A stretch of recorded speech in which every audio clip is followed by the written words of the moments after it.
recently had someone comment on my Facebook page that she's scared to get into projects because she's afraid that she's going to get halfway through it and find out she doesn't have the right tool. But here's a secret that's not really much of a secret. I improvise with tools all the time. I'm not real big on buying a tool that really only has one use that I'm only going to use once in a blue moon. So I'm going to go through the few tools that will get you through most projects in your average house. This is going to be the basic hammer you're going to use for just about everything in your house. This one is actually kind of a small one. I do have a larger one.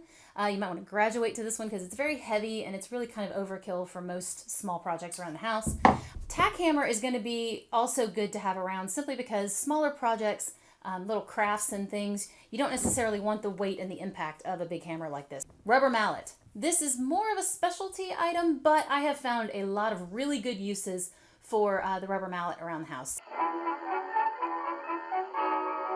This is like my version of a Downton Abbey dinner table. You start on the outside and work your way in. These are basically all the screwdrivers you're gonna need. This is a flathead screwdriver, a really big one. This is a Phillips head. There you go, see it's got like that X mark on the top. You got a big one of each, a medium one of each, and then you're gonna probably want, because everything is getting smaller and smaller these days, you're gonna want a little tiny screwdriver set. Regular basic pliers, and then your needle nose pliers. These pliers here are actually, if you can see right there, they're adjustable, so you can make them have sort of a bigger opening or a smaller opening, which is actually can function like a wrench sometimes. So these are really, really helpful. These are great for getting into tighter spots, and they're also great for fixing jewelry, watches, that kind of thing. So, you know, definitely worthwhile to get a set of those.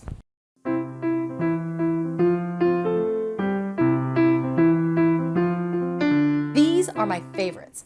This is an adjustable wrench. We actually have a larger version of this as well, but I think it's at our camper right now. You just turn this little guy here and it can adjust to all kinds of different sizes. Super, super handy. These are channel locks, okay? They adjust. Again, love an adjustable tool. And you can get all kinds of different bolts loose and such. You can use these a lot with plumbing related stuff. All right, now these are vice grips. And I love these. I find them so immeasurably helpful. Again, adjustable. Crushing my nose, crush, crush, crush, crush.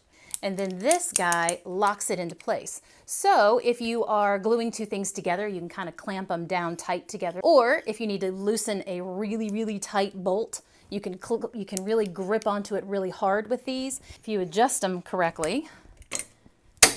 See? Love some vice grips. This is my socket wrench set. I've had it since I went to college, and I'm not really going to talk about how long ago that was. This one is the one that my husband bought for himself. Now, which one do you think actually gets used more often? Ding, ding, ding, ding, ding, we have a winner! This has every size of a wrench or socket that you're going to need during most household usage. And these sockets are pretty cool. They basically just pop it onto there. This set right here is great for people who are really handy, people who work on cars, but those people are probably not watching this video right now. This set right here has just about everything that the average person is going to need. And it's really lightweight and really portable. This set is really heavy and it has way more in it than you ever need. And I swear this thing weighs probably a good 15, 20 pounds. I could do squats with this thing and get a really nice workout. Y'all know that I love a good conversation. So if you have any ideas on tools that you've used in the past or that have multiple functions that you've found really helpful, comment below and maybe even post a picture too and help all the rest of us out. Unfortunately, I do not have Chris Hemsworth here to help me demonstrate. Sad for me. No, I'm scared. The things. Oops. Yeah, mother. You guys knew how much I cursed. Oh, I swear.